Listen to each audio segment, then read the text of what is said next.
Yo, what's going on, guys? Welcome back to another episode of On the Spot Sports. I'm Jack, and I'm along with. Tyler from On the Spot Sports. And in today's episode, we got a good one. We're going to be talking about the Super Bowl that just happened last week. We'll be bringing up the national championship game that was a month ago, I believe. We'll touch on the XFL. We'll touch on the MLB Hall of Fame and who was inducted. So let's get right into this episode. Tyler, how are you? I'm doing good, man. How's it going? Nothing really new happening here with me. I'm doing really good. Just living life. It's 10 o'clock right now, so we got a little late episode going on right now. So let's start with our first segment that we just started last week. What made you happy? What got you excited this week? This week? Yeah. It could be last weekend too. Last week. I don't know, honestly. Well, okay, I'll just go this. For Super Bowl, I'll go every year, me and my family, we always have a huge, or not really, but a pretty big Super Bowl party every year, no matter who's in it. Well, the last time I remember us don't having one was when the Packers made it. But pretty much every single year, our family, we all gather to have a big Super Bowl party. It's always been a tradition for me to help my grandparents decorate their basement and help them get ready because my family that is, football is easily the biggest sport in our family in terms of watching and following.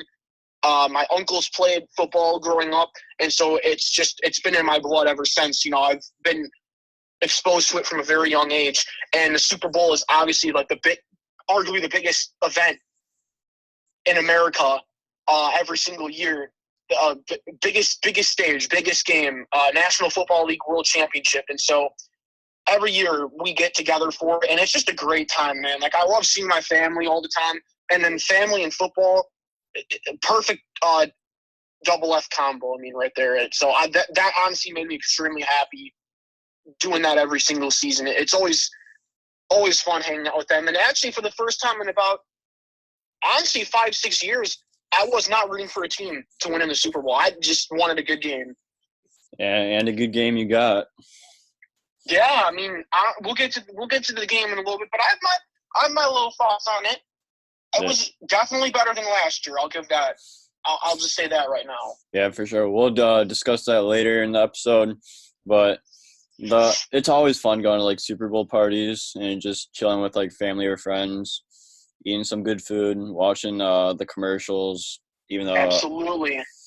Even though the game is the main reason that I'm watching the Super Bowl instead of the commercials, the halftime show.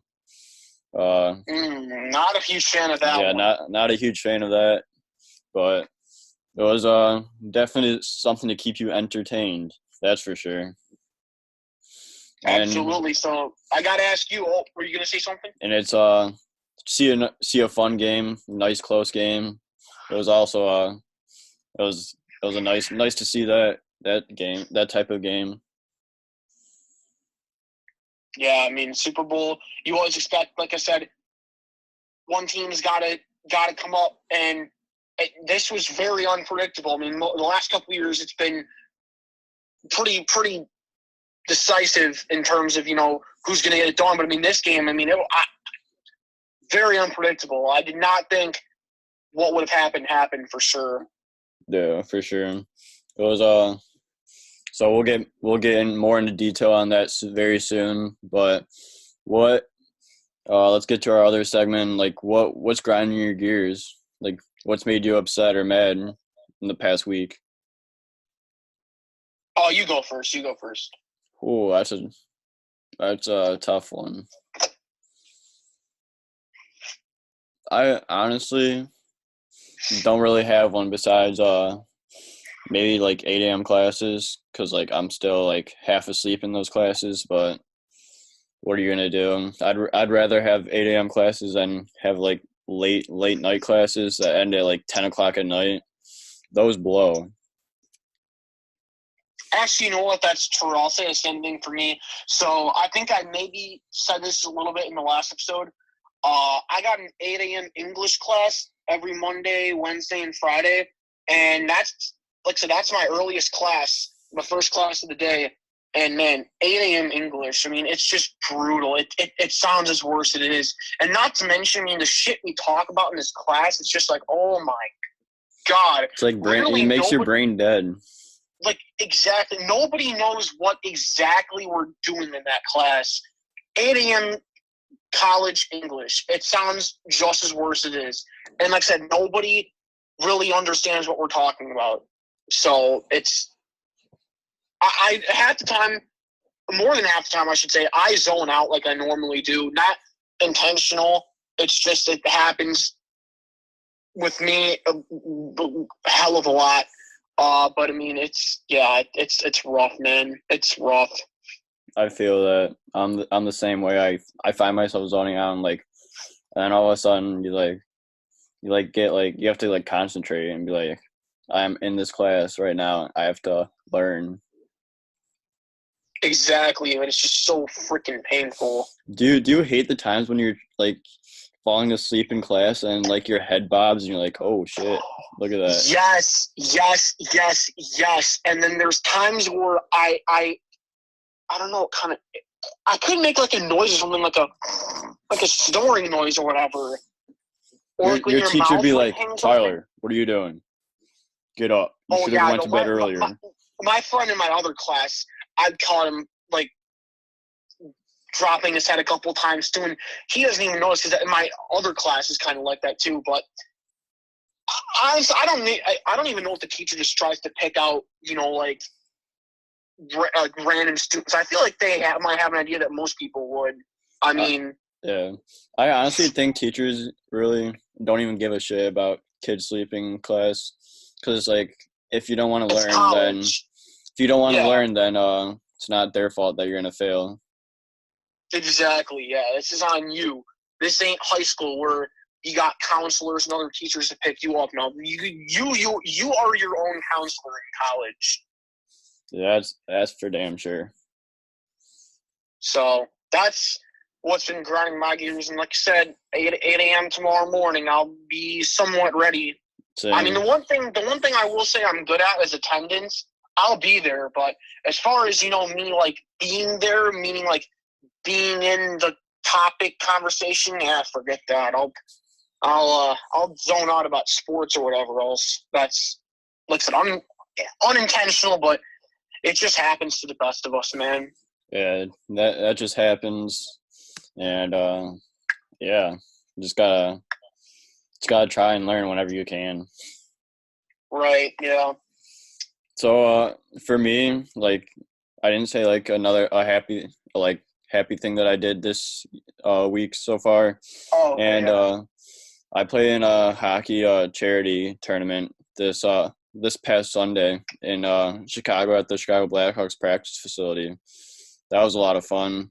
The money that was raised went to cancer research, so that was pretty cool to be a part of that. And overall, it was a really fun time. Really, really good day too.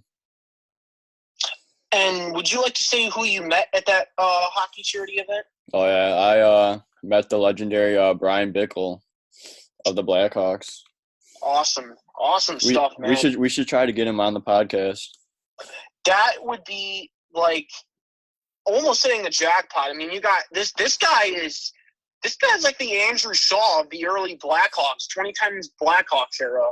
Yeah. He's like the Shaw before Shaw. I mean, Shaw was like Bickle's like replacement. Or no, yeah. Shaw was Bickle. No, Shaw was Bickle's replacement. Yeah. Yeah. Whatever. And that guy was tough. Yeah, absolutely tough player.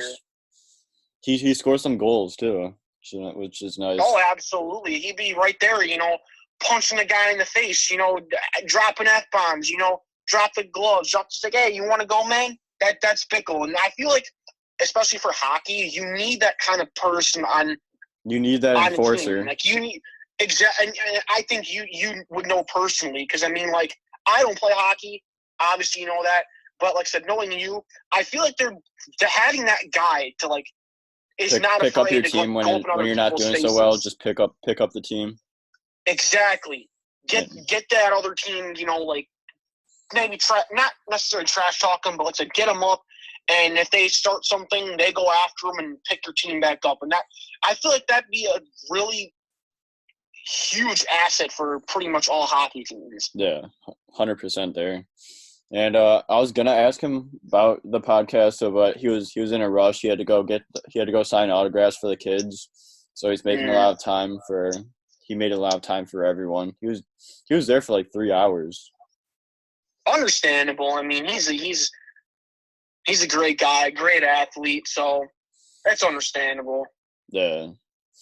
So that'll do it for me. So if you want to get right into the episode, we can do it right now. Hell yeah, man! I'm ready. All right. So last Sunday, February 2nd, was the Super Bowl 54, San Francisco against Kansas City Chiefs. What do you think of that game? I will say I was about to get into this in our little thing earlier, but I kind of stopped myself because I wanted to say that a lot of the people, when this matchup first came to be, when the championship games first ended, a lot of people were like, this might be one of the greatest Super Bowls we'll ever see. Because, I mean, obviously the story's been all season long. The San Francisco 49ers defense has been monstrous all year long. I mean, the front four and even the linebacking crew, they have been amazing. Probably overall the best defense collectively this season. Like, collectively, I would probably say the Patriots are the best in the first half, but at the end of the season, I think everyone could easily say the 49ers had the best defense in the league, and that last game against the Seahawks proved it. I mean, that tackle at the goal line put them in the number one seed. And so you have that defense. Even going back to last year, Kansas City's offense, when people found out that they were moving on from Alex Smith and going to Patrick Mahomes, personally for me, I was very surprised by this move. I did not think Mahomes was ready. I was like, Alex Smith, why are you getting rid of him?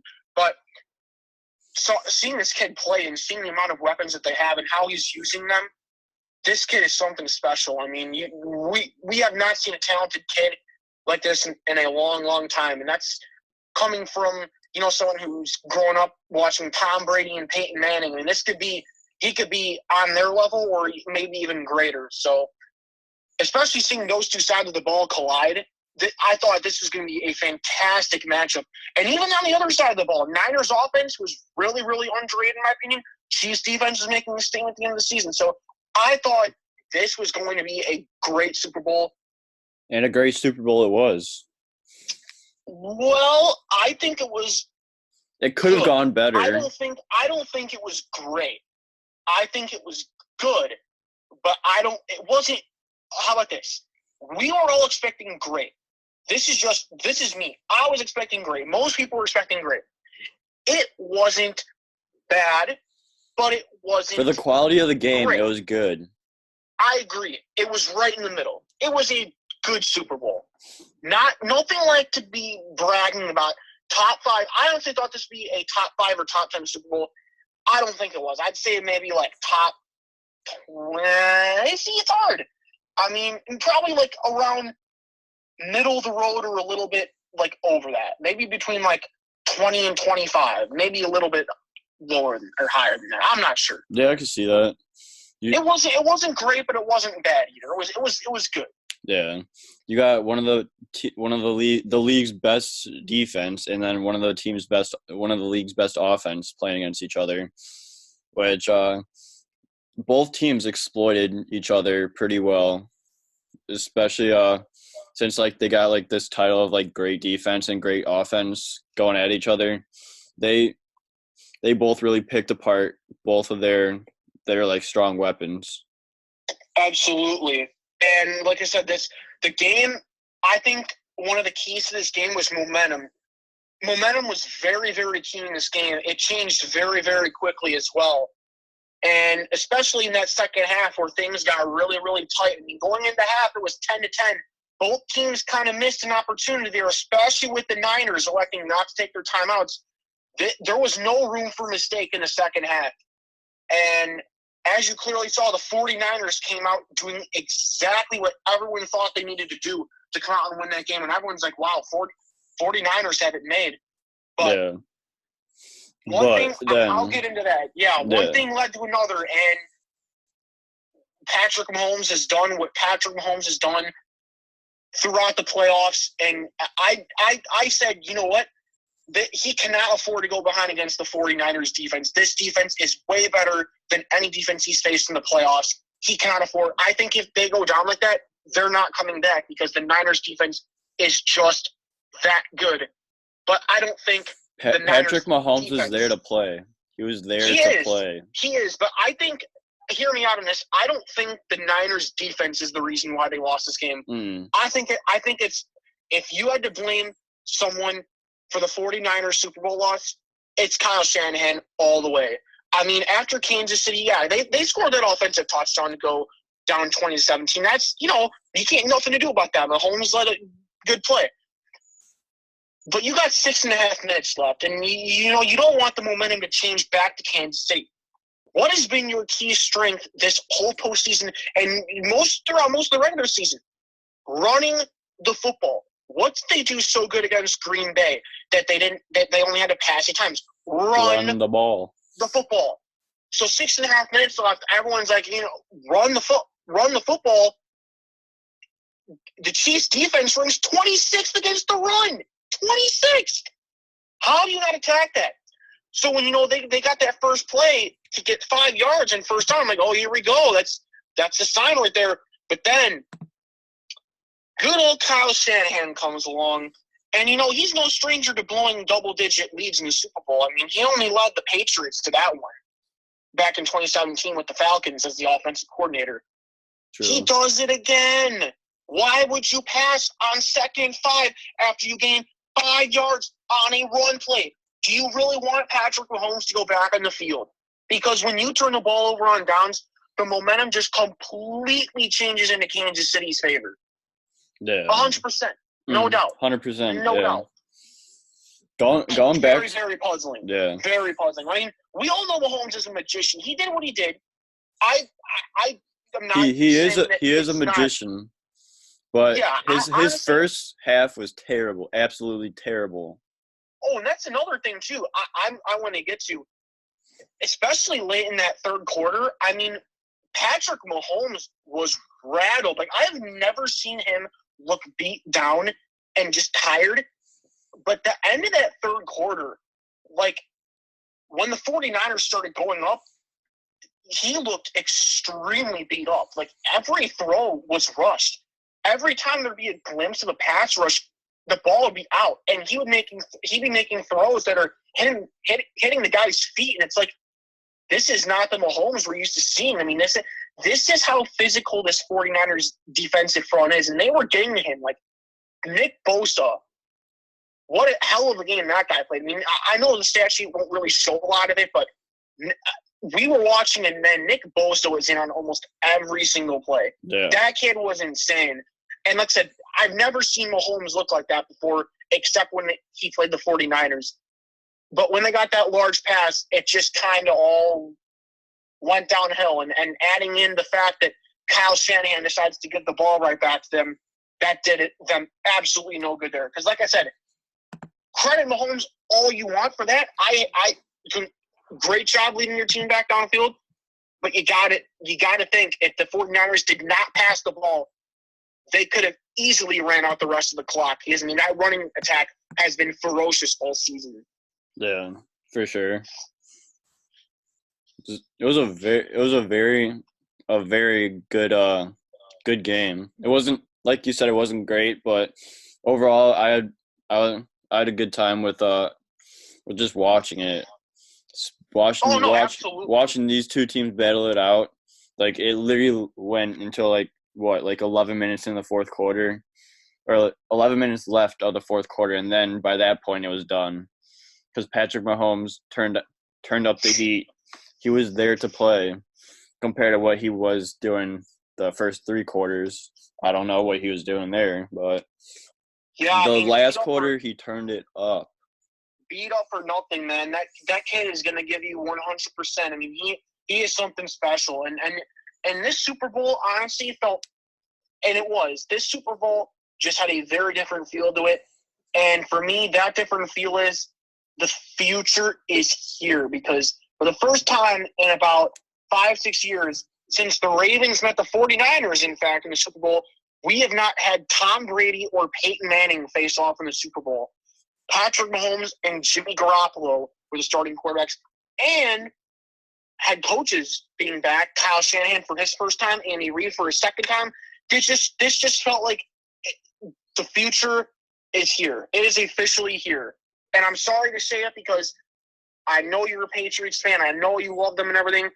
But with this being, or with them getting not only eliminated from the playoffs, not winning the Super Bowl, but not even making the conference championship. They made the conference championship every year since, I believe, 2011. I think the Patriots dynasty is over, and the future is here. We got the Chiefs. We got the 49ers. We got a bunch of other teams that we are going to see throughout this 2020s decade. Yeah, there's going to be a lot of new teams that are going to make the championship, the Super Bowl, in these next few years. It's going to be interesting to see where the future ends up. Absolutely. And I think you have to start with the Chiefs and the 49ers. Obviously, very, very young, very talented on both sides of the ball. And they're I don't think they're showing any signs of not backing down. I think that this is – you got to start with them. I mean, look at that. They led the new wave. Yeah. I know we've been given the Chiefs a lot of credit recently, but Deebo Samuel, he had 3 carries for 53 yards. So Deebo Samuel. Yeah. You want to know? I think we did on our last episode some predictions. I said, hear me out on this. The score almost played into my exact favor. Yeah. I said the 49ers were going to win 26-24. Deebo Samuel was going to get I said this a little later. I don't know if I said this in the episode, but I said 26-24 49ers. Deebo Samuel gets the MVP. So after the Chiefs went up 24-20, I didn't want to say out loud that I predicted the score. I wanted to keep silent so I wouldn't jinx it, but it didn't happen either way. If the 49ers scored that touchdown and maybe missed the extra point, not with Robbie Gould, though. If they scored that touchdown, man, and Kansas City did not score again, I would be like, holy shit. I literally was 1 point off from calling the exact score. Yeah. That right there is insane. And, like, I don't know. Deebo Samuel had a low-key case for MVP. I mean, for the 49ers, if they won, it was a complete wild card. Like, Deebo Samuel could have won it. Nick Bosa could have won it. Juszczyk, their fullback, could have easily won it. I don't think Jimmy Garoppolo would have won it with the 2 picks. He did play – Jimmy G did play pretty good, though. It wasn't solid. It wasn't great, but he did play solid. That 49ers one, though, was so hard to get to call, though. Like, there were a couple people that you could have given it to. My top 3 would have been Bosa, Deebo Samuel, or wait, did I say another one? Yeah, you said their fullback. Oh, Juszczyk, yeah. Juszczyk, yeah. Either one of those 3. Yeah. And I would have been fine with. But we all knew if the Chiefs were going to win, we all knew Patrick Mahomes was getting the MVP. We all knew it was going to happen. Mm. And I want to ask you this. This is my opinion. I would not have given Patrick Mahomes the MVP because he led them to 2 drives and whatnot, but he threw 2 picks and he was not looking that great. He started terrible the first 3 quarters. I agree. Mahomes would not have been my pick for the Chiefs. Like, since the Chiefs won, I would not have given it to Mahomes. My Super Bowl MVP, no question, it was Damian Williams, the running back. Yeah, 100%. 2 touchdowns. And that game winner, I think, sealed it right there. Mm-hmm. When he broke free and just went in, I was like, whoa. like, whoa. He just ended it right here. Like, the first down would have been like, okay, but when he went out, it was like, oh my God, he just ended this game. Like, what just happened? Over 100 yards rushing on this Niners defense, and the Chiefs have had a lack of a running game this whole season. Yeah, so for sure, I'd say Damien Williams is the MVP of the Chiefs right there, even though they gave it to Mahomes.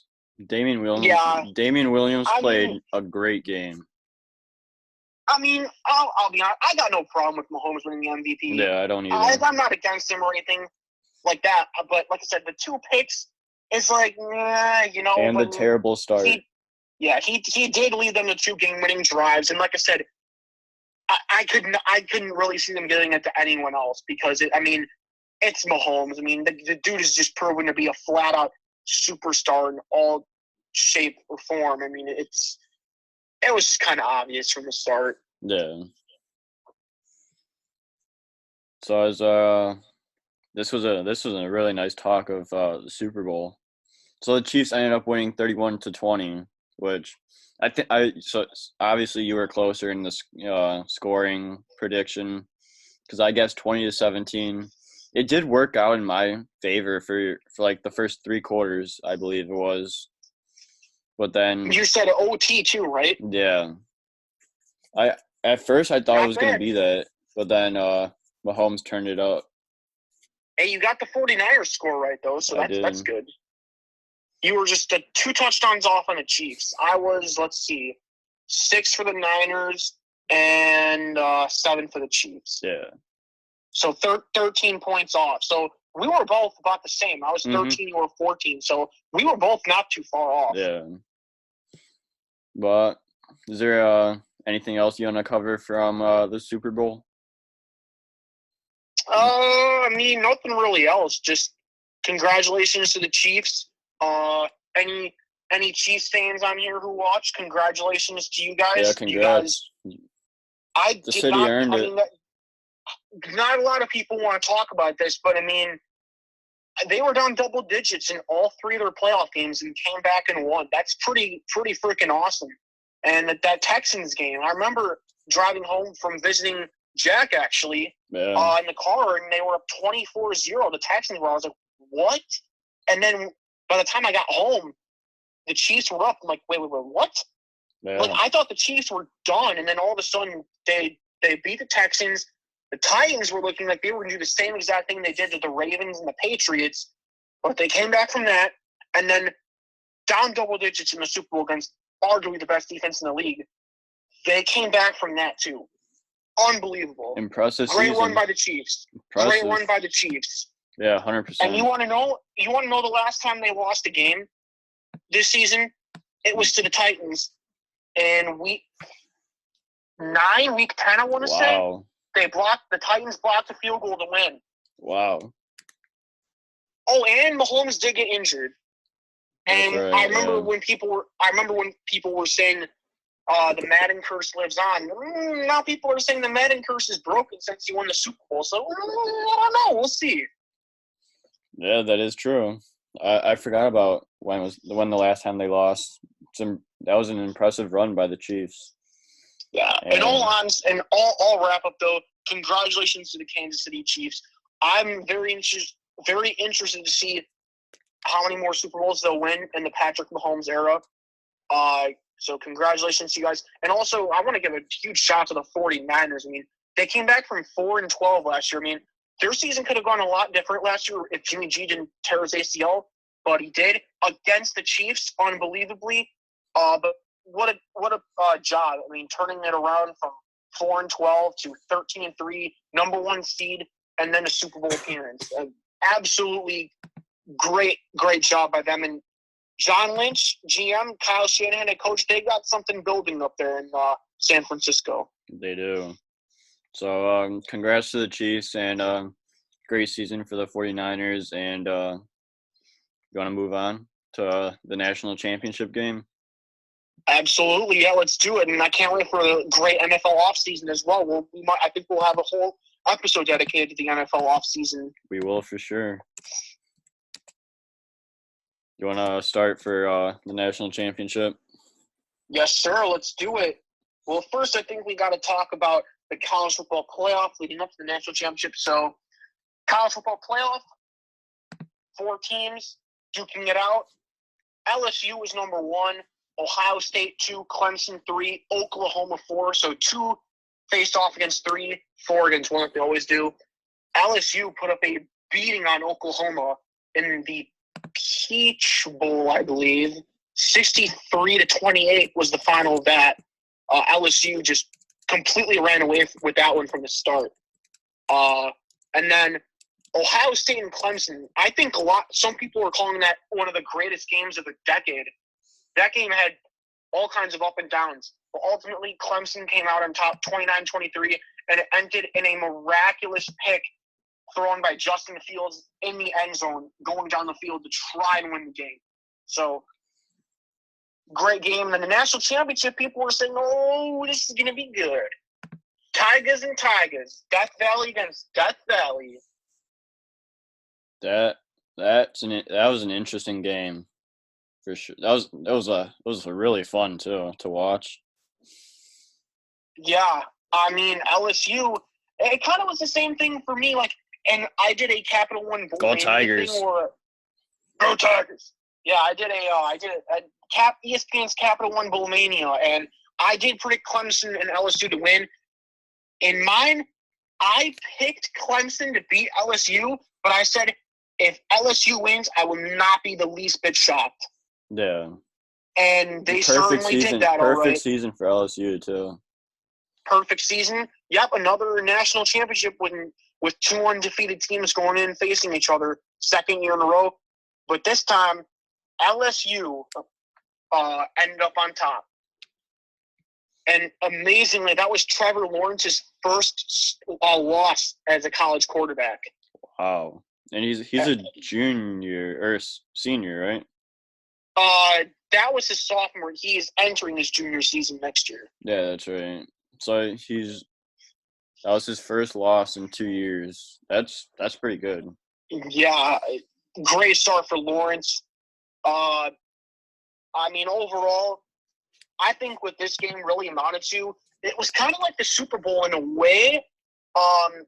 Even though we all knew both Clemson's offense, we all knew they were dangerous. But, I mean, the talk was LSU's offense just completely rejuvenated this year with Joe Burrow. He's been a national just sensation, just talk of all of college football with their star wide receivers. You got Jamar Chase, Justin Jefferson, Terrace Marshall Jr., Thaddeus Moss, the son of legendary Hall of Fame wide receiver Randy Moss, and you got star running back Clyde Edwards-Helaire. That LSU offense completely rejuvenated under head coach Ed Orgeron this year. And then Clemson's defense, they have been easily the number 1, number 2 defense the past couple of years. So I think that kind of had a Super Bowl effect just a little bit, even though it was way before. Whoever would come out, or whoever would win mostly between LSU's offense and Clemson's defense would win. In the beginning, Clemson's defense was getting to Joe Burrow. LSU could not move the ball, but once that second quarter started winding down, LSU just was racking them up. Yeah, LSU just turned it on there. Turned it on. LSU's, I think the game changer, say all you want about Joe Burrow, but I think the game changer was LSU's wide receivers. I mean, those guys, they are big, strong receivers. And they were just simply beating these Clemson DBs on these routes. And that was allowing Joe Burrow to make some great passes. And even when he didn't make maybe the best passes, these guys made some great catches. So that was the key to me. Those LSU receivers were just too much for those Clemson DBs. And also, I would also say is LSU just had more offensive firepower than Clemson. Trevor Lawrence really struggled in the second half. Yeah, they did.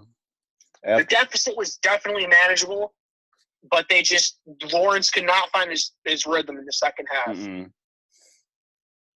And LSU they kept plugging it. They kept plugging it away, and they LSU ended up kept picking at Clemson's defense and scored a lot of points, especially in that second quarter. And then they held it on for the second half.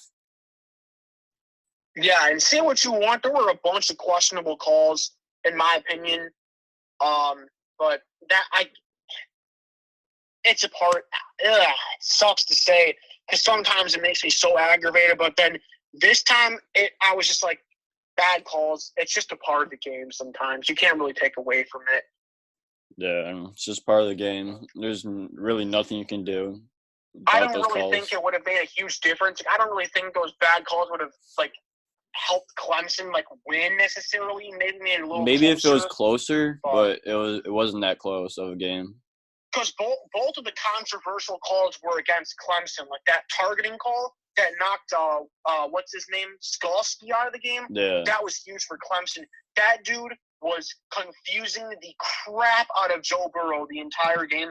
Easily the best defensive player on the field, and they called it targeting on that. I was very shocked that they called that. And then the pass interference call that Clemson got about a 50-yard touchdown on, seemingly, they call it back and say it was on Clemson, but whenever everyone looked, it was mutual. Both guys were shoving each other, and the best call was just no flag touchdown because, like I said, both guys were pushing and shoving each other. There should have not been a flag right there. At first glance, it did, but after the replay, everyone was like, "No, yeah, no, they're both taking part in the shoving match." So, and that would have put Clemson down 42-32. So maybe with, given how fast college football you can get the ball back and whatever, it could have given Clemson a shot, but it was too far at that point. I think LSU would have still beat them, but yeah. You never know. College football games, especially the national championship, are always fun, especially when getting two good teams like LSU and Clemson together. It's always going to be a good game. And then the fans are so engaged, during the game. It's insane how college football brings literally everyone together. Literally everyone. Just to watch two hardworking, good teams going at it. Absolutely. And to go off that point, I think college fans are the way more diehard fans than professional. Yeah. These kids are so passionate, and rightfully so. This is their school, this is their university. Go Tigers! Go Tigers! And, that's LSU's thing. So, rightfully so. But national championship again. I think it was a good game. The score may have not showed it, but I think the level of play definitely. The first, second quarter was pretty close. Momentum, though, again, I know it sounds weird because I'm referring to it as a Super Bowl thing, but this happened way before the Super Bowl. Momentum was absolutely huge in this game as well. Yeah. Changed very, very quickly. It did. And, you really wanted to have that momentum on your side, obviously. But it changed very, very fast. And, LSU they had the bigger momentum stretch. Once LSU got going in the second quarter, the momentum took them away. There was no going back. LSU used that momentum all the way to the final buzzer. Exactly. And from a score standpoint, the game was over at halftime. 28-17, I believe, was the halftime score. 42-25 ended up being the final. So, yeah, you're absolutely right about that, Jack. That last push by LSU in the second quarter, or really that push in general by LSU in the second quarter, was what put them over the top. Clemson, even after scoring that opening half touchdown, which is exactly what they needed, and converting a 2-point conversion, which was risky too, to only go down by 3, Clemson looked like they were in it. But, LSU, man, their offense that was the biggest exclamation point of how good their offense is. Clemson had the number 2 defense in college football this year. Number 1 or number 2. Either them or Ohio State. But, this is the best defense they'll face all season. And they outplayed them again. They did it, and, that's it. LSU. There was the talk about how good really is LSU, how good really is Clemson, despite the lack of the bad schedule. But there we go. LSU, their offense was too much this year. Yeah. And You Also, go. one other thing, too. Yeah. Oh, sorry about that. No, you're good. One other thing, too, that just really surprised me is that an SEC offense, whenever we talk about SEC football, the first thing that comes to everyone's mind is defense all the way. SEC has been known for their ground and pound defense. Offense has been good and whatever, very good, obviously, but not capable of that amount of points for a whole season. That's why this LSU title run was just so interesting to see because, like I said, defense has been the name of the SEC. I mean, you got Alabama and even LSU for that. Florida's defense has been really good. Georgia, Auburn, all these good schools. Defense was the main reason why they succeeded so much. But this year, it was LSU's offense, and that's why it was just so interesting to see this title run come from the start being the offensive side. Yeah, for sure. Joe Burrow's nearly doubled Trevor Lawrence's yards. Yeah, Joe Burrow got 463 yards, and compared to Trevor Lawrence's 234 yards. So that's nearly doubled yardage. Yeah. I thought you were also talking about the season, too. Season, though, that doesn't surprise me because Clemson did not play Trevor Lawrence at all in the fourth quarter this year. I mean, a lot of their games were blowouts. They didn't really need to play him. They put Chase Bryson, but that doesn't really surprise me. LSU, their offense is more passing attack. Clemson is pretty balanced because Travis Etienne is a great running back. Another great running back there. Travis Etienne again, yeah. So that they're a little more balanced, but LSU is clearly passing, and even though they got a great running back, but like I said, when you got a guy who just shined like that, and those receivers who are freaking huge, and a tight end, you got to attack that, and they did a perfect job of attacking. Yeah, 100%. Is there anything else you want to talk about for the national championship game? I said everything I wanted to say about this game. No, nothing really. Big milestone for college football, their 150th season. Big milestones for college football and the NFL. 100 for the NFL, 150 for college football. Very, very cool to see a season like that go out on top. Because also very different field though. National championship, Alabama. The first time they have not been in the college football playoff. So I don't know. This LSU national championship run. Could we be setting up for something, a new team trying to take hold of college football? You already got Clemson right there, but is LSU on the verge of taking over Alabama? And honestly, you got other teams like Georgia and Florida and Auburn are right there in the SEC. They're all on the come up. I don't know. I don't think Alabama is the team to beat in the SEC anymore. We'll see. This national championship may be, like I said, this may be the turning point of, are we seeing new teams step up? Because it's been 2010s belong to Alabama, no doubt. And then Clemson was making a run for it. So, yeah, for sure. Next college football season, we definitely have to go to more college football games. That'd be a lot of fun. Take some road trips up to some colleges and just have fun with it. Yeah, maybe maybe some Big Ten schools, maybe some other schools. I mean, my friends, I've heard them go down to, let's see, Iowa State for a game, couple games, West Virginia even, Ohio State, you name it. There's been, all those places are spots my friends have said they've been this year for games. I'm sure we'll go back to Purdue as well. Well, definitely Purdue. Disappointing though for them, because since my cousins go there, it's disappointing for them. But we got to visit them. Yeah. Cheer them on. You know. Maybe even for college basketball this season.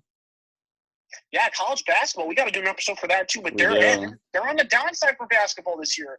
Ooh. Basketball team is not as good as they were last year. They almost made the Final Four, and now they might not even make the tournament. Wow. March Madness is also coming up too, so we got to talk about that soon. So ready for that, man. Yeah, we got to do a bunch more episodes. We do, and they'll be coming up soon. I know that for a fact. Absolutely, yeah. About March 20th, something like that, something around that area. Yeah. So let's move on to the XFL. It's a newly redone football league. I believe it's the Extreme Football League, and I was wondering what the X stood for. Thank you for saying that. I'm pretty sure it's Extreme. So Extreme Football League, XFL. What are your thoughts on the XFL? I didn't really know, to be honest, what to think of it. I was getting a little bit of a description from my dad about the previous XFL, or even the other league from the 80s, of why it didn't work. And what he was basically telling me is that they try to go head-to-head with the NFL, and you simply can't do that because the NFL has been the dominant, the top of the totem pole for years, and it'll always be that way. Like, yeah. I'm sorry, XFL fans. I'm sorry. I don't want to bash you out. No one will ever beat the NFL. And so I think that's the reason why he was telling me that, is that it wasn't successful. You can't go head-to-head with the NFL. Mm. But what you can do is create something a little more off-brand for me, you know? It's football, but it's not just like the NFL. We got some different, like I said, tweaks and perks to it. And from the looks of it, I think it looks really, really cool. I personally have not watched a game yet, but just seeing some highlights, it looks really wacky and interesting. And honestly, if they don't really change anything up, or maybe they'll change some stuff up here and there, but honestly, it looks perfect. As long as they don't go try to go head to head and marketing with the NFL, they'll be good. Just like I said, football for the fun of it. I think that's their slogan. But I think it's a pretty cool idea. Yeah, it's a very interesting idea, but it's also a very cool idea. Just to see all the things that they bounce off the NFL that they don't usually use, and they incorporated this into the XFL. So very interesting. I personally like what they're doing with the XFL, as long as they don't, like what you said, go against the NFL. I think once you go up against the NFL, then that's where the problems will be caused. But as long as you stay out of that, I think it's going to be a successful league. Yeah, I agree. Who are you cheering for in the XFL? You know, man, I don't even know all the team names. I can name off a couple team names, like DC Defenders, I know. Tampa Bay Vipers, I know. New York Guardians. St. Louis Battlehawks. Dallas, Renegades? Yeah. What's the LA? There's an LA team. LA Wildcats. Wildcats. And there's two more I'm missing. Seattle Dragons and Team 9. Seattle Dragons, and then there's one more. Team 9. Or Houston Roughnecks, maybe? Roughnecks, yeah. Yeah. So that's that. I don't know. My instinct tells me if I had to go location-wise, considering where we live, obviously Chicagoland area, most logical choice would be the Battlehawks, St. Louis Battlehawks. But I don't know, man. I have no clue, honestly. I don't know why. Just because they were the first game, the DC Defenders I got a good look at, so maybe I might rock with them, but we'll see. For now, I gotta watch these teams first. I actually have to get into it. I'm not into it yet. I'm still in that phase of post NFL depression. You know. Yeah. It'll take me a little bit to football again. You know, it's got a different feel to it. You know. Yeah, I feel that. For my team, I'm gonna have to bandwagon off Colby and Sauce from Miss Call and go St. Louis Battlehawks. So wait, Sauce wants Battlehawks too? I know Colby does. Yeah, they both do. Okay, the Miss Call boys. Yeah. Miss Call boys, another shout out. They're awesome, man. They're freaking awesome. We gotta get both of them back on the podcast as We need to do one. an episode. We need to do an episode with not just like Brian or Colby, but we got to get both of them on for an episode. Yeah, that would be hilarious. That'd be insane. We got to do that. For Missed sure. call plus on the spot. Missed call plus on the spot equals extravagant. For real. I'll give you some of the scores of the games for the XFL like last weekend. So the Seattle Sea Dragons played against the DC Defenders, and the Defenders won 31-19. The Roughnecks. I did see that one. Yeah, that was the first game. That was a good game. Cardell Jones shredding it up. True. And then we got the Roughnecks and the Wildcats, and the Roughnecks ended up edging the Wildcats 37-17. Then you got the New York Guardians beating the Tampa Bay Vipers 23-3. R.I.P. Mark Trustman. True. Former Bears coach. Ugh. Thank God he's out. And then we got the St. Louis Battlehawks, our team, beating out the Dallas Renegades 15-9. You trying to bandwagon me too? You just said our team. Yeah, I'm trying to bandwagon you. All right, you know what? If you want to band, I'll go with you, man. Even though I don't really watch, all right, well, I'll go Battlehawks too. I'll be a bandwagon. Hey, let's go. Woo! Miss call in on the spot. We're all Battlehawk fans now. Yes, and like sir. it makes the most sense since location wise, St. Louis is easily the closest city from Chicagoland area. So we got week 2 coming up on Saturday and Sunday. We got the New York Guardians playing the DC Defenders on Saturday. Then we got the Tampa Bay Vipers against the Seattle Sea Dragons on Saturday also. Then we go. Is it the Sea Dragons or just Dragons? I feel like it's just Dragons. The schedule says Sea Dragons, but on the team's site it says Dragons. Oh, okay. So interesting. That's interesting. And then we move to Sunday where we got the Dallas Renegades against the LA Wildcats. And then we got the St. Louis Battlehawks against the Houston Roughnecks. I believe I do know who the quarterback is for the Roughnecks. That would be former Pittsburgh Steelers quarterback Landry Jones. Yeah. And who's the quarterback for the Battlehawks? I do not know that one. Hold on. I know it. Cardell Jones is DC Defenders. Yeah. Landry Jones is Roughnecks. Nick Fitzgerald is the quarterback for the Battlehawks, and Taylor Heineke. Nick Fitzgerald, huh? Wow, Yeah. He didn't even last the full season in the NFL, and he goes to the XFL. I remember him at Mississippi State. Just came out like last year or 2 years ago. Yeah.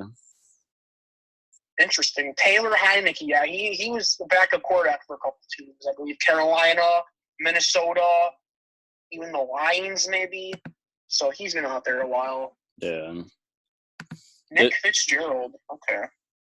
This will definitely be I want to watch some of these teams play. I want to watch this league. This league seems very interesting and fun. Have you seen the kickoff? I have. Bro, that is wild. I know. Where do they line up? Like the 30-yard line?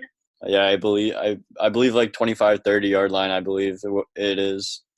And then what is it? They do the kicker stands about like the same as the NFL. Yeah. But the other like 30-yard line, like their own. Yeah. And then they kick it, and as soon as the kicker possesses it, or the returner possesses it, I'm sorry, it's basically like tug of war, like a line of scorers, like yeah, go, you know, block, and then go at them.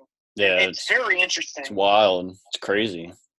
Oh, and then they do on the field interviews like during the game.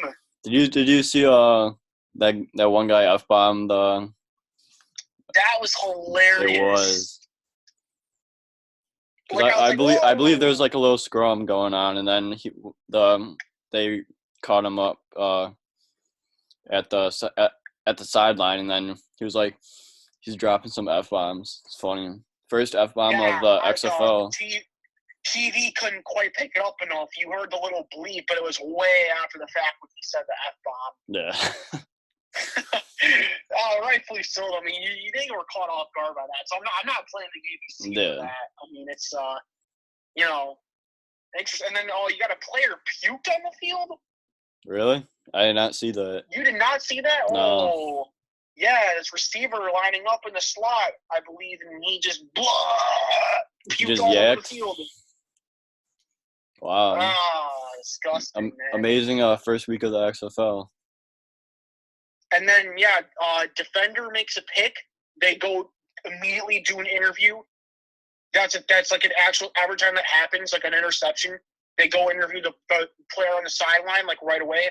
And when the kicker misses a field goal, they go interview him right away. Like that's like, oh my God! So what are you supposed to say? Like, how do you feel about the missed field goal? Man, I feel great. If I miss like a 35 I feel amazing. yarder, I might want to miss it again. Yeah, man. Like just so I can get an interview. Coach put me in. I could kick it. Like, no, that has to suck though. Because like you have to own up to your mistake. It's like. But I do like the sideline reporting though. I do like how they found a good use of it. The perks on that are crazy. Like that. That's really cool. Honestly, like getting the players like that. That's interesting. They should do a mic'd up too, and post on like YouTube or something. XFL mic'd up to be crazy. Well, you know they'll do it. Yeah. Probably within the next like couple weeks. Yeah. They'll find something for that.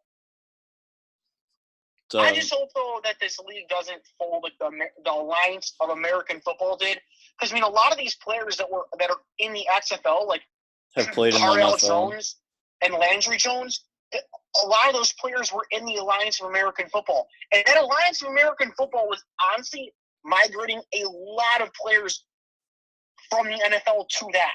Yeah. And they folded within like a week. It was a very sad situation, honestly, that they had to fold. But hopefully this XFL can last a bit longer.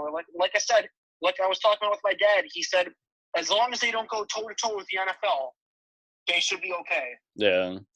We should go up to a game. It'd be interesting. I think tickets are only like $20 too. St. Louis Battlehawks, man. That's not too far of a drive. Yeah, we should go. Oh, speaking of Battlehawks, I want to say this. Did you see? I saw a video on one of my Instagram stories. It was the Battlehawks after they won their game. They shotgunned seltzers in the locker room. No, I did not see that. Yes, they did. That's awesome. They shotgun seltzers. You got Heineke to whipped one right out and was like, and he shotgunned. And I was like, that's wild. Like, it's awesome. You only see champagne and whatever for like conference, the playoff games in football. Yeah, they're like, screw it. We're gonna do it. Like, do it every game. Week one, let's whip out the freaking White Claw, seltzer, or the Bud Light, whatever, and just shotgunning. That's crazy. It's awesome. There's gonna be a ton of fun, cool stories this XFL season for sure. Especially after how week one started, it's gonna be wild. Absolutely, and like I said, a lot of these players are former NFL players, so will we see something where a lot of these guys maybe we might want to move to the XFL? It looks different, Yeah. I'm interested. You know what? At first, I was very skeptical. Like, I didn't want to watch it. But honestly, the more I keep thinking about it, man, I think I might watch some games. That'll make my dad pretty happy, though, because I told him I'm not going to watch. He's like, oh, sure you will. Sure you will. When you turn on that TV and that's on, you will 100% watch. I'm like, I don't know. I got college basketball, March Madness. He's like, I know I will if it's on. But now, honestly, I'm kind of interested. If we're officially going to be rocking with the Battlehawks, like, I don't know, man. I feel like I kind of have to, turn the TV on. Yeah, let's do it. I'm down. Yeah, so it's gonna be a lot of fun watching the season. I'm gonna start watching it this week for sure, because I couldn't catch any of the games last week because I was super busy. But this week, all XFL games. Yeah, if I'm not busy. I think Sunday I'm busy, but Saturday, if I don't have anything going on, I might tune into some XFL action. Jeez. All right, so anything else you wanna add? I think that's everything for XFL. All right, so we'll get to our last topic of the day, and it's the MLB Hall of Fame. We forgot to include this last time we did last episode where we talked about the MLB, so why not get into it right now? So Hall of Fame 2020. And like we were talking about earlier before the episode started, there are only 2 nominees for the Hall of Fame this year? Or do you know if there's more to come? I think it's only 2. Very interesting that there's only 2 guys this year. I think we should first obviously get first mention the most notable name on that list. Only 1 vote away from being the second player voted unanimously all time at the MLB Hall of Fame. It's Derek Jeter, the captain, Yankee shortstop. Yep. Second base. Shortstop. The captain. Yep. Derek Jeter. He's in the Hall of Fame. I think everyone saw this coming by a mile away. I think everyone knew he was eventually going to get in the Hall of Fame. It was just a matter of when. Yeah. I mean, yeah, that's just very simple, honestly. When his name went up, they were like, yep, no way he's not going to go in the first year. Yeah. He's a hell of a baseball player. It was fun watching him when he was still playing. He was a good person to look up to too, especially for baseball players. And like whenever you'd be like at practice, you'd be like doing like, you know how like the Derek Jeter like move at shortstop where he like jumps in the air and throws it to first. Absolutely, I know exactly what you're talking about. I've always done that at practice. Just be like, just go for a ball hard and then just jump like Derek Jeter did. It's good times. Yeah, I mean, he had a hell of a career on the Yankees, and now he's got a new role in managing. We'll see how that goes. The Miami Marlins are one of the worst teams right now, but this is all about playing career, and he deserves it. Yeah, 100%. Nobody should be surprised by him getting in like that. Like unanimous people, like it might happen. I'm like, if it does, I won't be surprised. But I mean, with that massive amount of votes, I'm not in the least bit surprised he got voted in. Yeah, and then for the second person that got elected into this year's Hall of Fame is Larry Walker. Congratulations, Larry Walker, longtime Colorado Rocky. Yeah, congrats to him. So, when was his career? I'm not sure. I never really heard of him until he got elected. Let me look it up right now. Same here, man. He played from 1989 to 2005. He was a long time Montreal Expo too. Okay. He played with Montreal for 6 seasons, and then with Colorado for 9 seasons. And then 1 for the Cardinals. Yeah. So his playing career was 17 years. Yeah, some of his career highlights: 5-time All-Star, NL MVP in '97 with the Rockies, 7-time Gold Glove Award winner, wow, 3-time Silver Slugger Award winner, 3-time MLB batting champion, and led the NL in home runs in his MVP year, which was 1997. That he had a great career, hell of a career. Absolutely. Congrats, Larry Walker. His batting average was .313 over the course of his career. And not bad considering a lot of these Hall of Famers are like upper 270s, 280s, 290s. 313, not a bad average at all. Career average. He had a 400 on base percentage, 565 slugging percentage, .965 OPS. All really good stats. Did you see, really good stats. What about like hits and home runs and like RBIs? He has so he had 6,907 at bats, 2,160 hits, 383 homers. He scored 1,355 runs, 1,311 RBIs, and 230 stolen bases.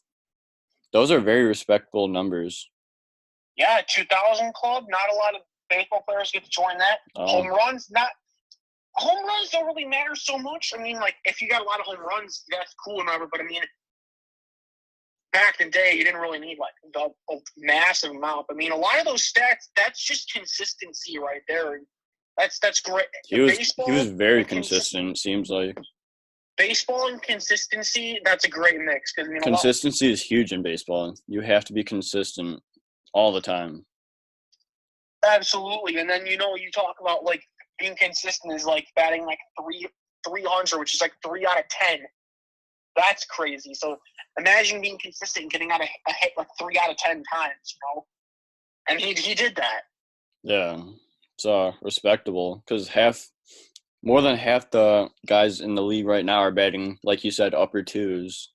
You'd be lucky to get some threes in there, 300s. Yeah, absolutely.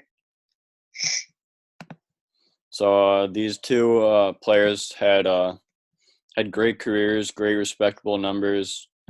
So congrats to both of them for getting elected into the Hall of Fame for this year's class, 2020. What are your thoughts for them just electing 2 into the Hall of Fame compared to like 5? It's interesting. I think a lot of the big reason why is because Derek Jeter was so close to being anonymous. That has to be a main reason why for me. It is very interesting though, because you don't usually see like just like 2 people make the Hall of Fame.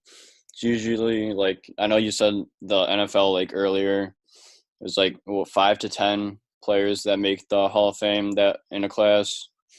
And usually, yeah. And I'm sure the other sports are like 5 to 10 too. So just seeing 2 on the Hall of Fame for this year's class is very interesting for the MLB. Yeah, I honestly would want to see like 5 make it, but I also see how Derek Jeter almost went unanimous, so that makes up for it. I guess you could say. Yeah, I mean the voting thing is a little bit interesting to me, but I mean you can't. There's nothing you can do to change it. Yeah. They could change it, but I'm not sure if they will. Yeah, they honestly probably won't, to be honest. No. So, is there anything else you want to add to that? No, I don't. Nothing from here, honestly. All right, so congrats to Derek Jeter and Larry Walker for being elected to the Hall of Fame class of 2020. And thank you guys all for listening. Go follow us on Instagram at On the Spot Sports with underscores in between each word. So _the_sports or spot_sports. So go follow us there. We also just got on Spotify. So On the Spot Sports is our Spotify. Go listen on there. Go listen on our YouTube. We're working on a SoundCloud, so I'm sure that'll be On the Spot Sports as well. So so that's just about it. So we will see you guys in the next episode. See you guys later. Peace.